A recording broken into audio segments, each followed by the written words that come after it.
Welcome to Supply Chain Now, the voice of global supply chain.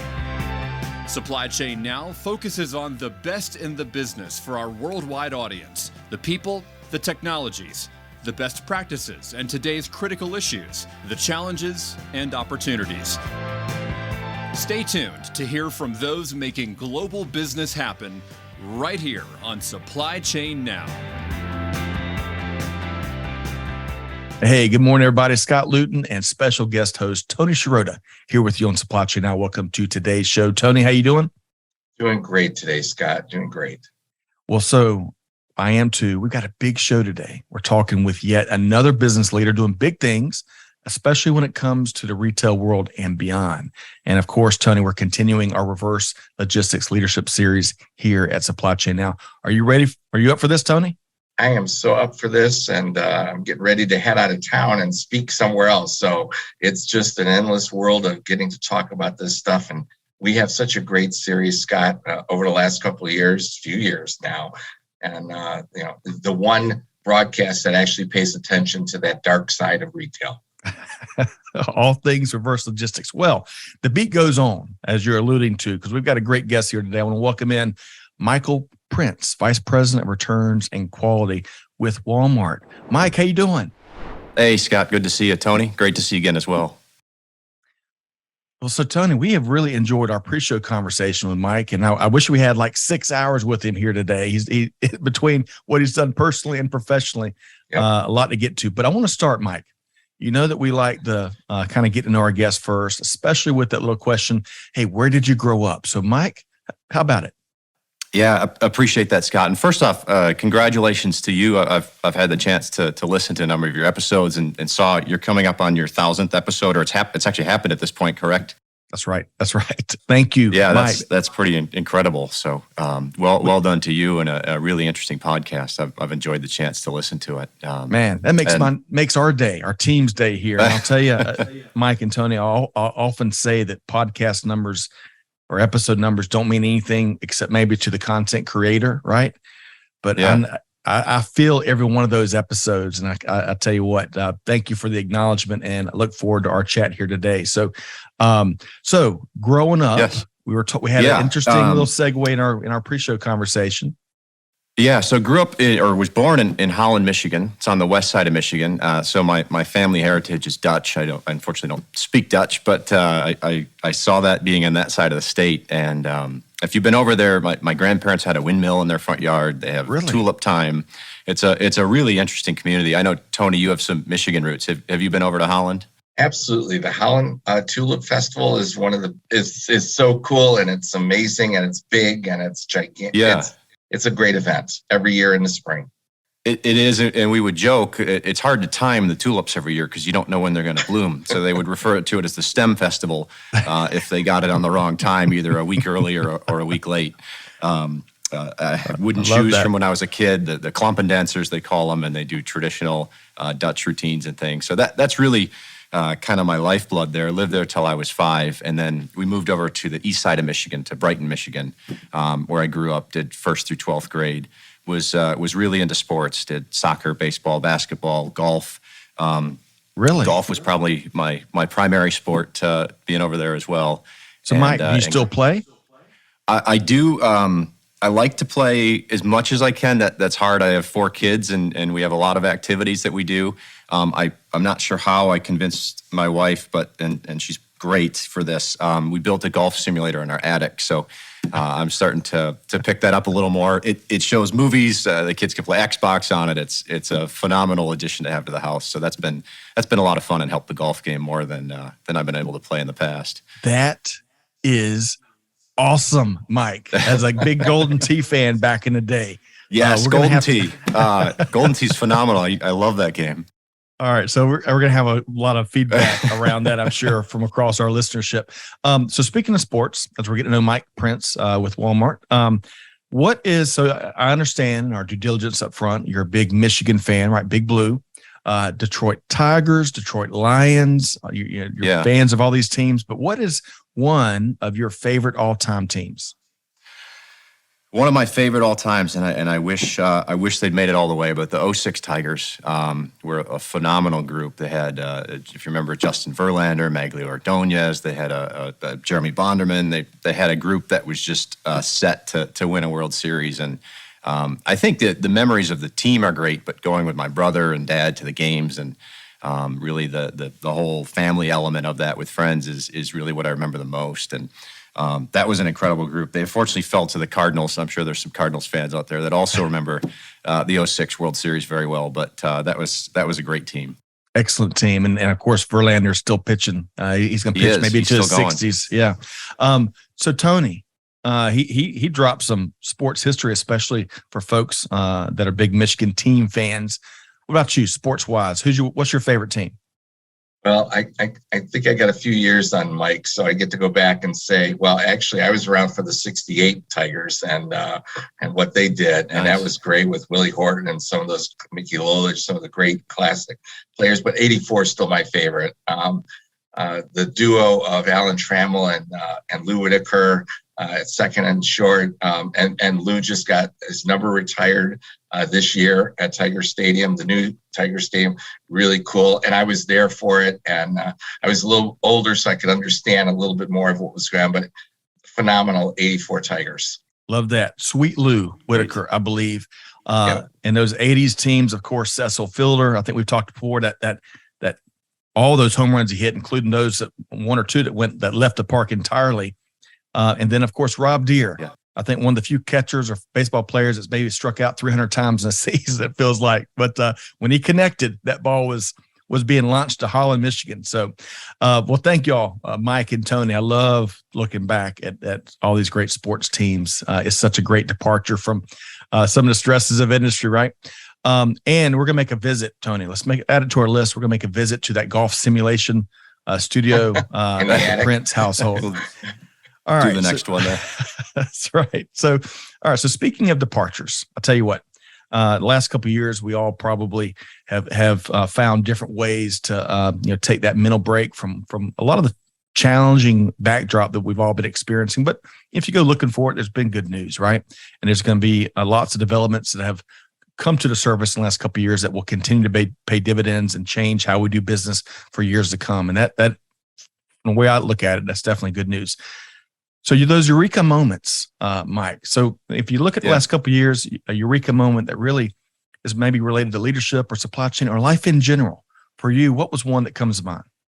Yeah, I really like that question, and it's kind of an interesting one. It is supply chain related, but I think there's a life lesson there as well. And about a year and a half ago, as we were still in pretty heavy COVID, was talking to somebody about how they had groceries delivered for their mom from Walmart, and she was calling him. It was a couple hours late. He had let her know that they were coming, and she's looking for him and not seeing him. And so as she was talking to him on the phone, she got interrupted for a second, and he said, "Oh, are you taking another call?" She said, "It's DoorDash. They keep calling me." And this is back when Walmart partnered with DoorDash, and so it turns out it was DoorDash calling her to try and deliver her groceries because of Walmart's partnership with them, and they hadn't been able to get a hold of her to drop them off. So everything was working as planned, as anticipated. The groceries were on time. DoorDash was there to deliver them, but she hadn't made the correlation, as many people might not, between at the time when we were working with DoorDash and Walmart, that those two might be linked together. And so I think the Eureka moment for that with me was we spend so much time making plans. We put together what we think is what the customer wants, and we try and take customer feedback and do that. And then sometimes when you roll these things out, you realize that it's actually not exactly what you thought it would be. And you run into instances like this where if the customer's not educated on the fact that DoorDash is going to drop off their groceries, and now it's Walmart Spark, and we've integrated that, but you run into these issues. And so that was a moment for me to say, even when you think you have a perfect system figured out and you go to implement it, you need to be on the ground. You need to have that frontline mentality and understand it and get into the details, because it might not actually translate to the way that you think it should. Mike, I love that story. Tony, your quick comments, and Tony, you got to share your Eureka moment too. Well, I appreciate Mike's comments about that whole. And Walmart has always focused on the consumer, the end consumer, and the experience. And Mike, of course, is involved in that a lot. And so my Eureka moment, the newest one, is talking with Eileen Fisher Apparel, one of their spokespersons, and they've been running this Take It Back program for over 10 years. And it's a real focus on, okay, the clothing, you're buying better, you're buying less, but when you are done with it, we'll take it back and give you a credit. That's a leadership role in the apparel industry, and other industries we're starting to see it. Take it back and do something else with it. And the woman, Carmen Gama, is in charge of making sure they not only take it back, but they either repair it or recycle it or return it back and donate it. And just amazing concept. And this is, the manufacturers have to start doing this. It's not Walmart's job to take that back. Eileen Fisher Apparel or electronics and other things. Nike now is doing it. Patagonia is doing it. They're all doing these take back programs. And it's so cool. It's a Eureka moment for the planet, really, Scott, for the planet. I completely agree. Thank you all very much for sharing those moments. Now, we've had so many. Mike, I'm going to share one, and I really wish, because it dawned on me kind of as we were talking pre-show and moved into the episode, one of your associates that's based in the low country of South Carolina, he is a full-time school administrator. And a couple of years ago, I saw this story where he was trying to help all of his students, and I don't have his name handy, but he was working part-time at Walmart, and he was donating his full paycheck. This is in the height of the pandemic. He was donating his full paycheck to students that their family was in need and didn't have the stuff they needed. And goodness gracious, if that doesn't make you, ready to run through walls and really celebrate the wide, diverse workforce that make up, global supply chain, I don't know what does. If that doesn't get you going, got to check your polls. It does, Scott. And we saw it. We had fortunately the Indianapolis fire in March, and you saw associates come together with that, and now with the hurricane coming through Florida and then back up the coast. I mean, you just see people step up, and it's incredible to watch. And our associates have such a passion for it that there are thousands and thousands of stories like that, and I applaud the associate in South Carolina. That's incredible. But man, we have some really, really good people working at Walmart. Absolutely. And then certainly bless our school leaders. They got their hands full. They do. They do.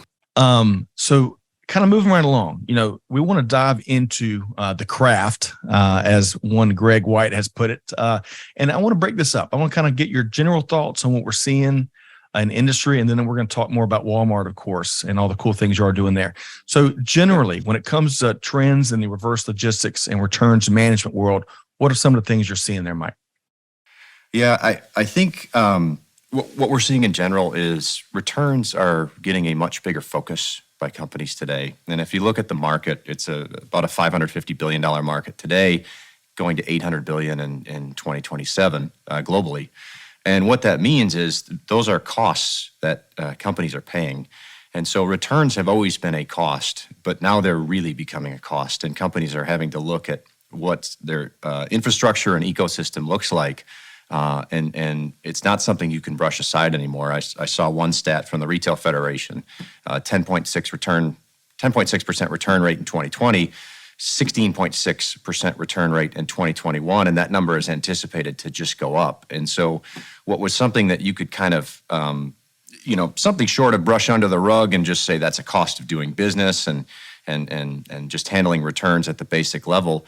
Now, when you look at sustainability and regeneration and the efforts along with the cost associated with not doing anything, Tony, I'm sure you're seeing it too. That will sink your business if you don't deal with returns now. At the rate that it's growing. Tony. So absolutely. And one of Mike's predecessors at Walmart, when I was thrown into this supply chain fix the returns problem world at Phillips, because I came out of sales and marketing, when I was told one of the pearls of wisdom that I learned going to Walmart the pearl was 99% of the people who go into Walmart stores, and that's a lot of them, do not go in to buy something to take it back. That was true around the year 2000. Now people shop online and they admit they're buying extra to send stuff back. So we've created this culture of entitlement, and that's a challenge because Walmart's focus used to be on making the customer experience go well, but you don't control it when it's e-commerce as well as you do in the store. And that's the challenge we all face because, to Mike's point, it's going to get worse. Yes, agreed. And by the way, Mike and Tony, you both alluded to our friends at NRF, the National Retail Federation, great resource for information and change in industry. So y'all check that out to our listeners. All right. So now that you and Tony both have spoken in generally, how things are evolving in the reverse logistics and returns management world, let's talk about how the space has continued to evolve since you first joined Walmart in early 2018, Mike.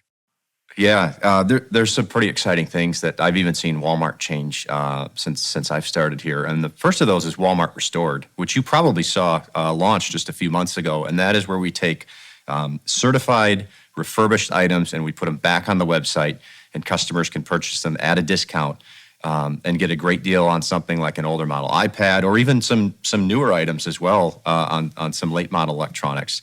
And that's perfect, if the kids, you want an iPad for them for the back of the minivan. I saw one on there for $89. That's an older model, but if you just want to put a movie on it and cover a drive, then it's something you can just have and not worry about breaking. Because Mike, we know you're the father of 4 kids. I've got 3 of my own. Tony, yes. Your father. Kids are going to beat the heck out of that iPad, so it fits the bill. So cool things. Walmart Restored. Yep, and then if you look, part of it is the Walmart Restored and programs to bring new life to products, and some of it's trying to just prevent returns in the first place. And so, just at the end of September, Walmart announced the virtual try-on, which is really cool. Through Zekit, they purchased them last year, and then have incorporated that technology in, and that basically maps out apparel with 80,000 different data points. It's the same way they do topographical maps.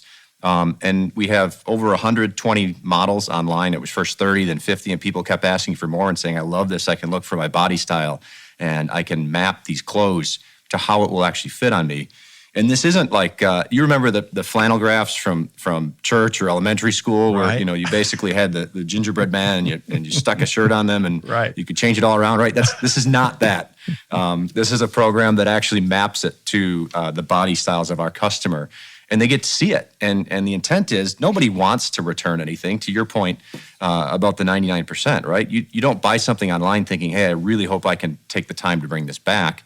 You want it to fit. And so programs like that are helping educate customers who buy online to say, what's this really going to look like versus just trying to guess on their sizing and hope that it arrives correctly.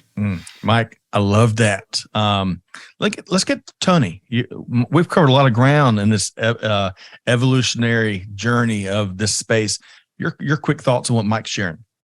Well, the Restored is phenomenal. It really goes towards that circular economy concept that the world is starting to embrace because of the Ellen MacArthur Foundation and partners in the circular economy like Walmart. So one is the reuse. Mike's correct. The reuse is the ultimate best option for any product. But on the front side, it's even more important, as Mike said. It's more important to figure out ways to reduce returns. And then the apparel fitting concept is very important. And again, it points towards the circular economy thing about buy what you need, buy as much as you need, and keep it. Let's change that culture back, because really the world has to recognize that we can't keep throwing this stuff away. And apparel is one of the biggest nightmares. It's exceeding a 40 to 50% return rate in e-commerce land, because to Mike's point, if you don't think about it fitting right, you buy extras, and that goes back and it gets liquidated in the worst possible environments. There's just so much clothing being liquidated. So that is such a cool program. Now the design for reuse is important, and it's all part of the circular economy, and so proud to have Walmart engaging in that in such a big way and being the world leaders in this. That fitting tool, that's a world leader move. That's phenomenal. Agreed. And I love Mike's throwback kind of talk about how it's not the plaid form fitter we saw back in the maybe 80s, early 90s. But so Mike, as we continue to move forward, anything else? Your last thought on kind of how you've seen it evolve, and then we'd love to kind of continue to learn about how Walmart continues to navigate this space. Yeah. So the last note on evolving, you've probably seen it is packaging and everything from TVs to being better packaged, not having to overbox and that. So if you can get the item to the customer in the condition that they expect the item, which should be brand new, then that saves returns as well. And so a lot of efforts, both from Walmart and the vendors in that team, to make sure that they provide the best quality packaging to get it to the customers. I think your follow-up that question to that was, how are we navigating this space? That's right. And so you recently announced there's 3 big initiatives that were just rolled out just a short time ago. And that is, the first is curbside returns, which is really cool. If you're at Walmart doing your online grocery pickup and you're in the car, you can also, if you bought it through the Walmart ecosystem with certain items, initiate a return as well. And so when they come to drop off the groceries or the general merchandise that you purchased at your car, you can hand your return back. It's a simple scan. The associate takes it back and your transaction is done. You never need to leave the vehicle. So that's really, really neat. That's rolled out for everybody that uses the Walmart app and is tied into it. And we continue to expand the assortment of products that we can leverage for our curbside returns. The second one is the doorstep pickup for returns. So if you have a store that supports Spark drivers and have a Walmart Plus membership and get your groceries delivered, you can hand your return off to the driver when they get to your front door, and you don't actually have to go into a Walmart. So really, really trying to go to fit the needs of our customers and look at what's the best way to integrate into their lives to save them time and provide the returns that way.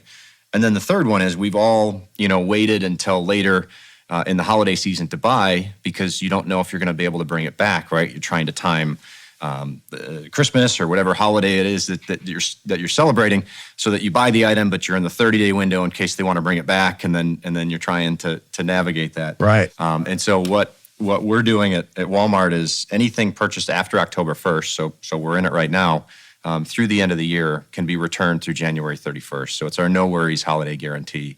You can take the items back, doesn't fit, whatever may be the case. And so we're excited about that, giving customers the flexibility to take advantage of rollbacks that they may see next week, and don't necessarily want to wait until closer to the holiday season to make those purchases. So three really exciting programs in Walmart that we've just rolled out, and anxious to get feedback from customers on it as well. Love that. Tony, you mentioned customer experience earlier. Good old CX. There's a CX, TX, you name it these days.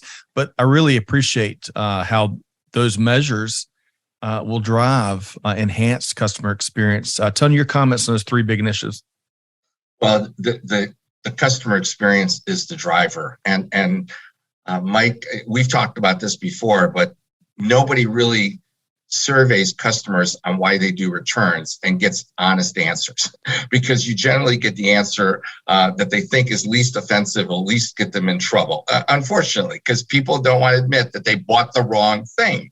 And it's interesting, but so the customer experience driver at Walmart is phenomenal. How do you make the customer, you have a certain benchmark, of course, that's out there, the rest of the world all sets it, but when you can exceed that, and you make a customer feel special or feel not inconvenienced, that you've gone out of the way to make a program for him, like the door drop and the curb drop. I mean, those are just such a factor of making it easier. So the customer thinks, I'm not worried about buying this at Walmart because they're going to take care of me. But also the flip side is, they're making my experience better. And that's the number one driver in the survey. Scott, I mentioned it before. We did this survey at Phillips. Why did you take something back that there was nothing wrong with it? Well, it wasn't what I expected. Right. And that unmet expectations is the number one driver for returns. And Walmart is finding ways to address that. It's phenomenal. And it's probably one of the toughest to quantify and act on, not meeting expectations, because you need like 7 more questions once you get that one. But hey, I'll share with y'all, Tony, I'm going to get your maybe a medal, I think, maybe. This year, I can recall 2 returns that I've made. I hate returning anything.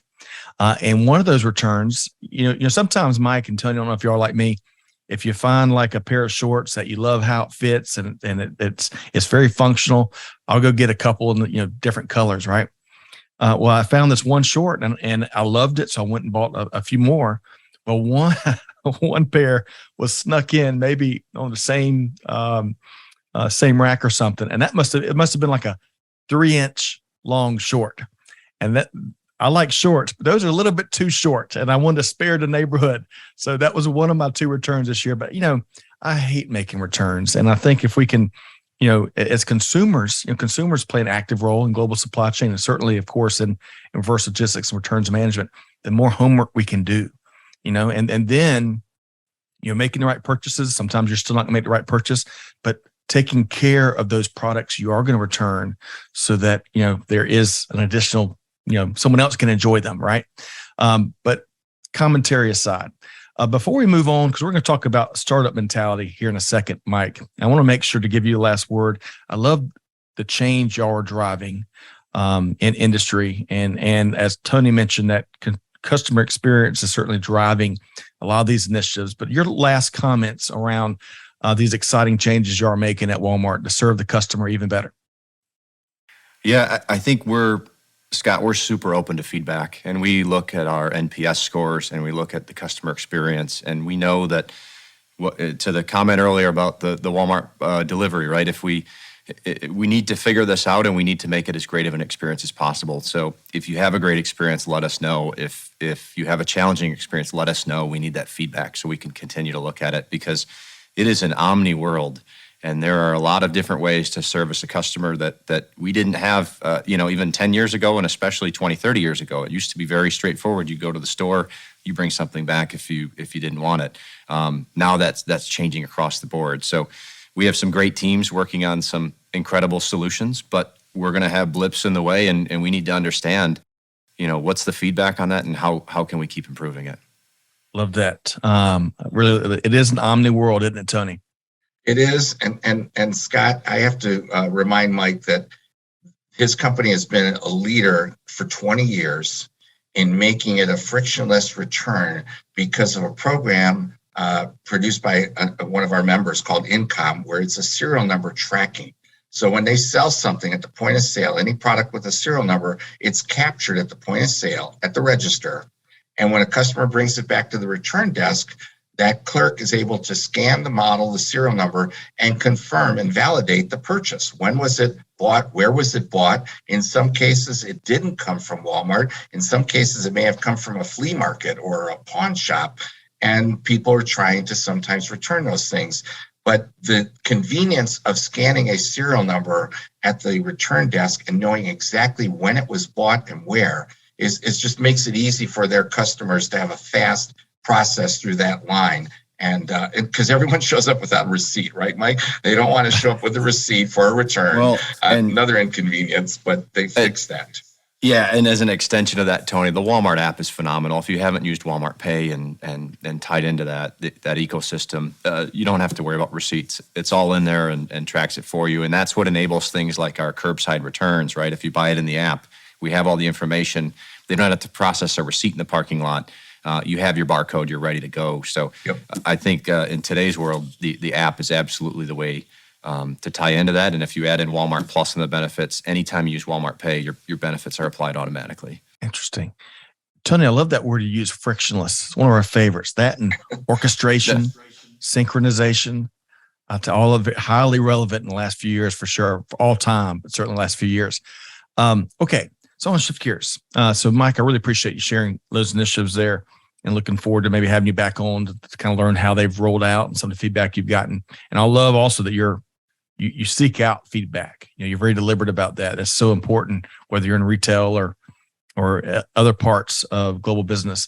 Let's talk about your startup mentality that you bring to the table, especially with reverse logistics at Walmart. I'm a founder and entrepreneur, and I love when I read this. Was doing my homework pre-show. I was like, okay, I'm circling that. We're definitely going to ask Mike about how you've been able to apply that startup mentality to the team. So tell us more. Yeah, I appreciate that. I think, the basis for it is really a frontline obsession with understanding how the business is running, getting into stores, getting into the return centers, understanding how and why we are processing items. What are we putting out on our clearance aisles that customers bring back, and how are we making those items, eligible for resale at a discount, maybe just because the packaging is damaged. But as you go in there and as you start to break down the processes, you realize that you have in many cases, a great and perfectly saleable item in your hand. And what decisions are we making that allow us to either resell that item or make sure it's handled in a sustainable way, and it doesn't end up liquidated out and they serve a purpose, but to like a bin store where you're walking through and saying, hey, this is a perfectly great 30 or 40 or 50 or in one case, the one I found last week, $90 item that's ended up in this state. And so the question is very basic, just looking at it and saying, what are all of our processes? How do we handle everything? And when you're holding the item in your hand, and I'm a big believer of this, and I'll talk through it with our next gen fulfillment as well, you should do the next step that is the final step with that item and not pass it along down the chain to have somebody else handle it and have transport it and all the costs and carbon emissions and everything that go with that. And so Scott, I have a great leadership team here that gives me a ton of support, and have had the opportunity to really go in and just inspect everything we're doing and say, is this the best path forward? Is this what we should be doing? And if not, how do we change the system to accommodate it and improve it overall? So at a real high level, that's the basis that I consider for the startup mentality in this.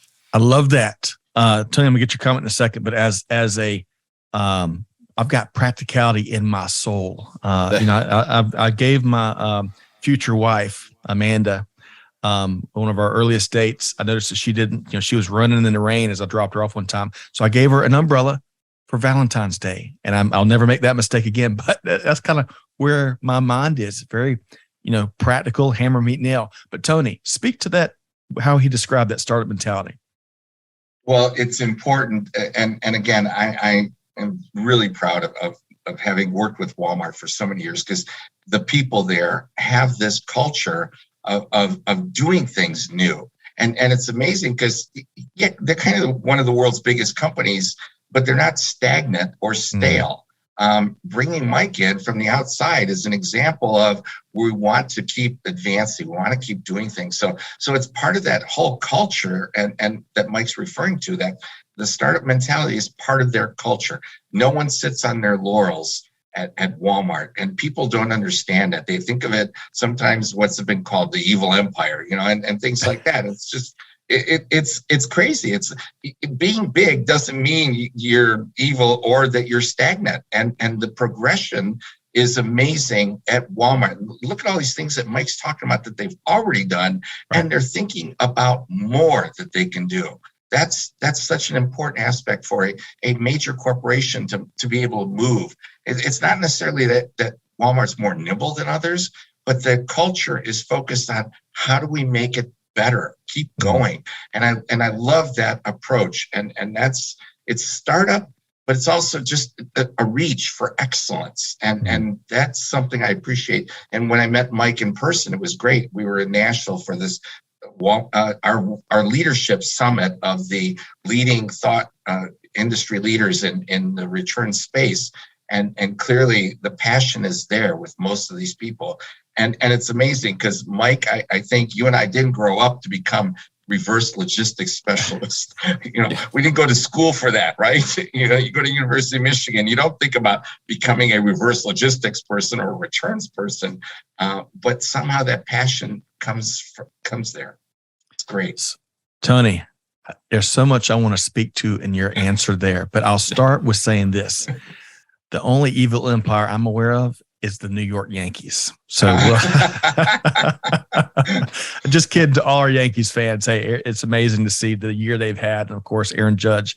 Yep.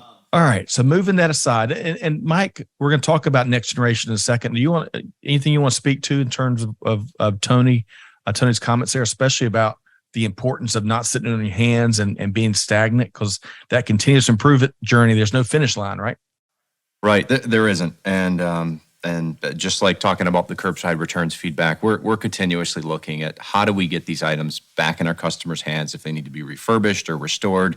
How do we avoid waste? Going through our return centers, they take all the styrofoam and they basically melt it down into this compound that turns into picture frames, and taking the plastic from the icing buckets that you see that are used for cake decorators and repurposing all of those, and making dog beds out of mattresses that come back. There's a ton of great programs that Walmart has, and we just continue to look for opportunities. And I know we'll talk about the end, but if others have ideas that are listening to this podcast, I'd love to hear them. We had a great idea that I thought was phenomenal that came out of an internal challenge. And we're talking about ways that we can reduce waste and save money. And obviously, as we save money, we save our customers money. And somebody said, hey, our stores used to be 24 hours across the U.S. For the most part, and we've since changed that with COVID and operating hours. He said, but we leave the TVs on at night because we used to do that because customers were in there shopping. And they said, if we just turned off the TVs at night, it would be a huge savings, both for the company and power usage and everything. And so it's the ideas like that they add up and they make a difference. And you're no longer wasting electricity. And now we come in every morning and turn them on and turn them off at night. So there's when you just ask the people that are in, and talked about that before, the frontline mentality, the people that are on the ground and doing the work, they understand what's happening. And so we're just trying to leverage that and learn from them and implement some best practices in the process. Love that. Going to the Gemba. Folks that know best. I love that. Going to the Gemba. And I do want to go back, Scott, though, to what Mike said about their entire new category restored. That's phenomenal. Every retailer needs to be doing this. Nordstrom did it with Nordstrom Rack even. So retailers are recognizing they should be doing this. Walmart took the step to do it. The only thing that we need to move towards is a grading system.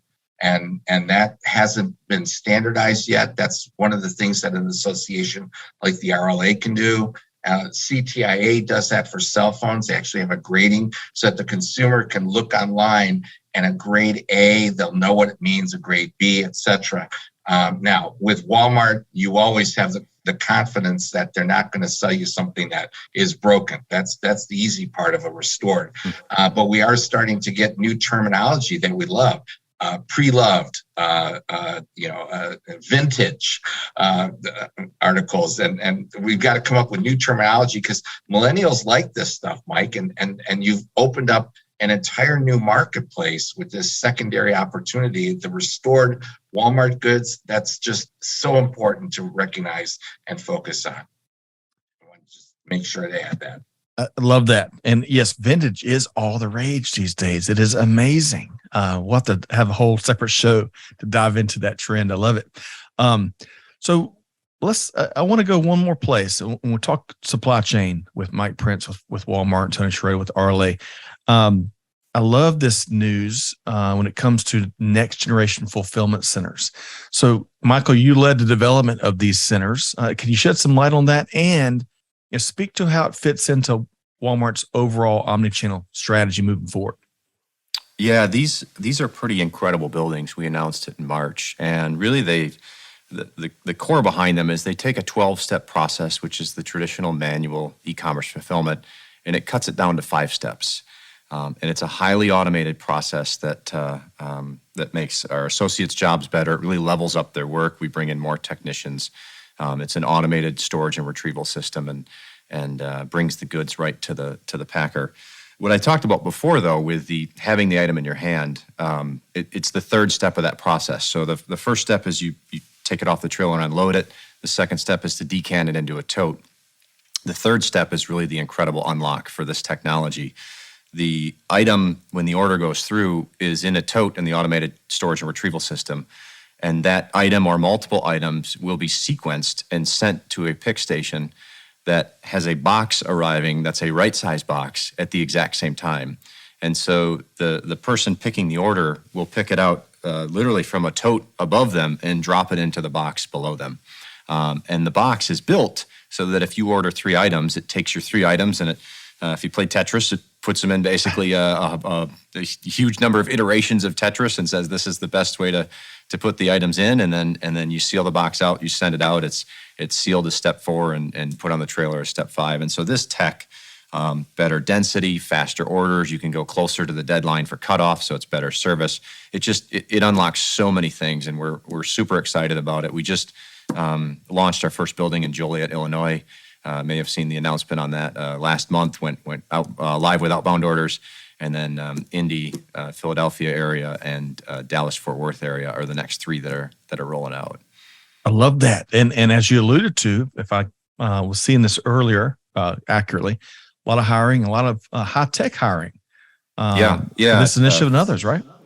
4,000 plus jobs across all of them, and a lot of roles that we've really leveled up the skill set. So these are technician roles, these are flow roles, these are managing the operation roles, and the associates that are doing the roles, they're not walking 9 or 10 miles anymore to go pick things out of a pick mod. They're having the items brought to them, and they have a lot of pride. We had one associate that we were talking to that talked about how she felt like she could impact and drive quality in the operation because she could focus more on that because she wasn't walking around and being fatigued and doing a very basic level job. She felt like with everything coming to her, she could be a quality inspector and make sure that it was the right item going out and in the right condition and really level up her job. And so, across the board, I think this is a phenomenal opportunity and great step forward for Walmart overall. Love that, Mike. Tell me your quick comment on initiatives like this. Oh, I just think about Mike and Walmart when those YouTube videos show people opening their package, a power cord inside a box the size of a washer, or a microwave oven, and how abusive that is to the environment. That's phenomenal, and I love that Tetris description of how to even put it inside the box. But the concept of the right size box arriving for the packer is phenomenal. And again, this is thinking that's like leaping ahead.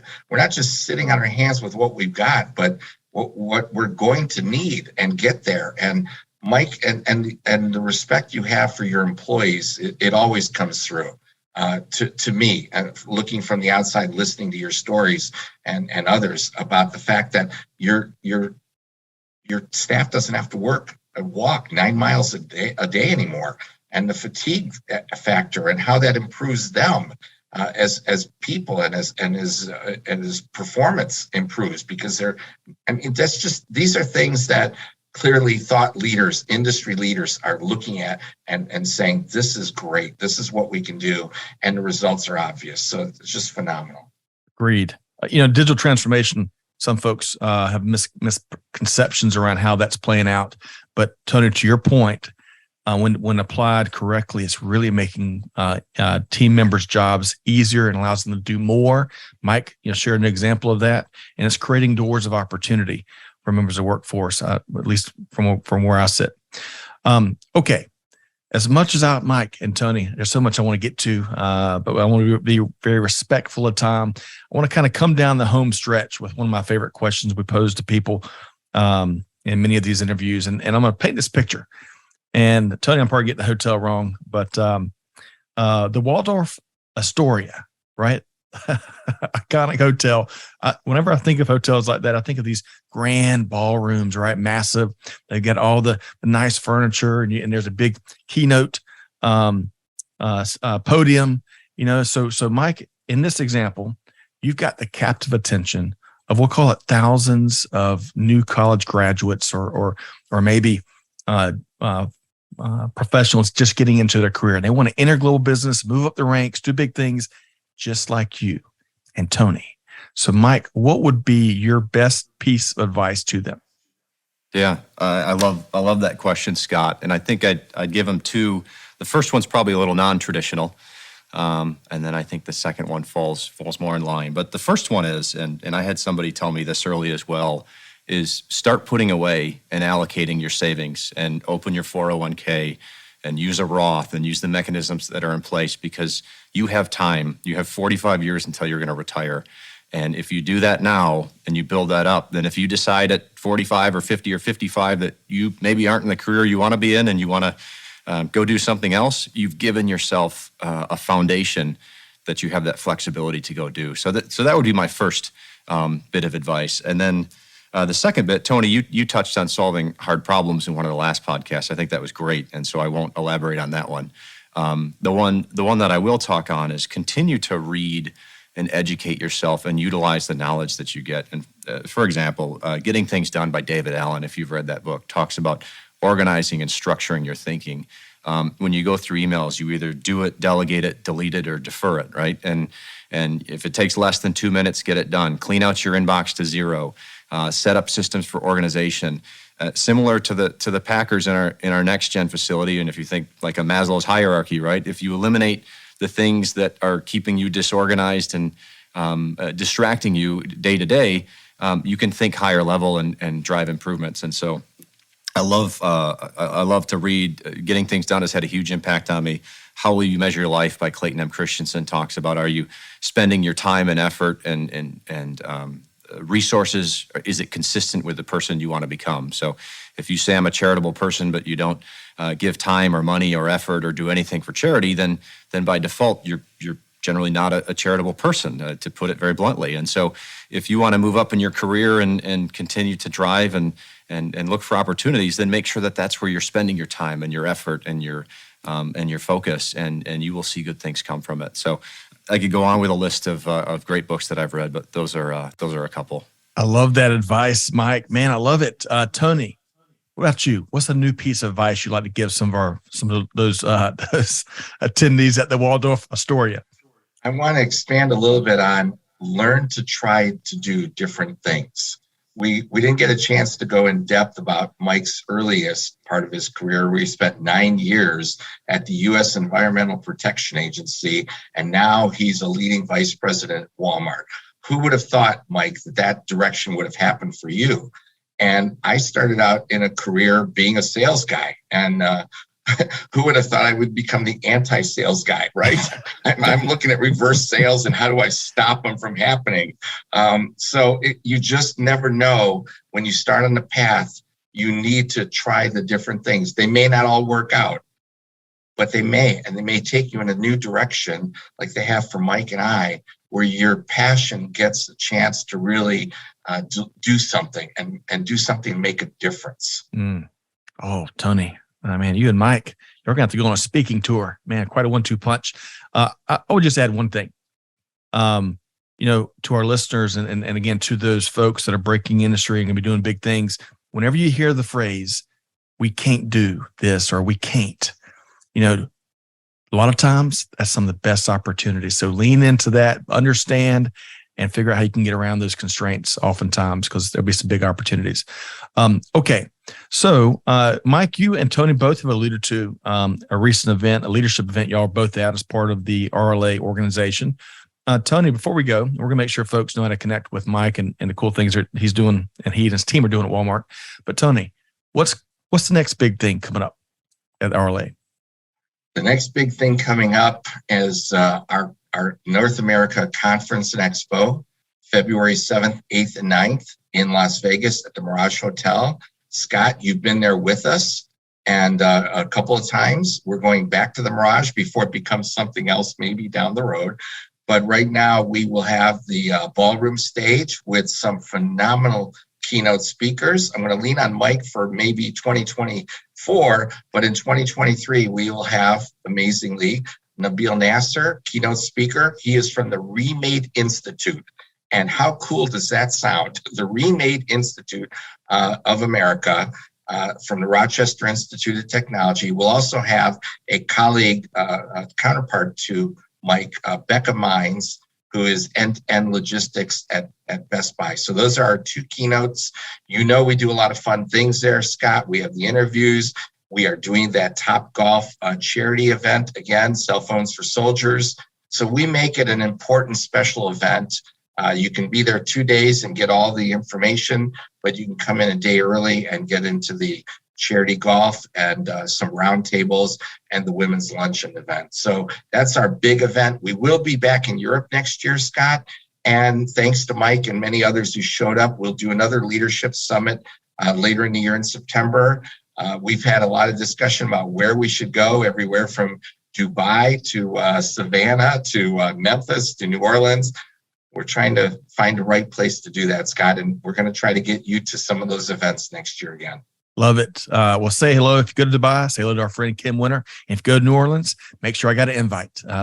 We both love that city. Yes. And many others you mentioned. Okay. So Mike, I really, again, appreciate your time as busy as you and the team are. I love the change that you and your team are driving at Walmart. Very innovative. We'll have to have you back and kind of get an update from you on how things are playing out and what's around the corner.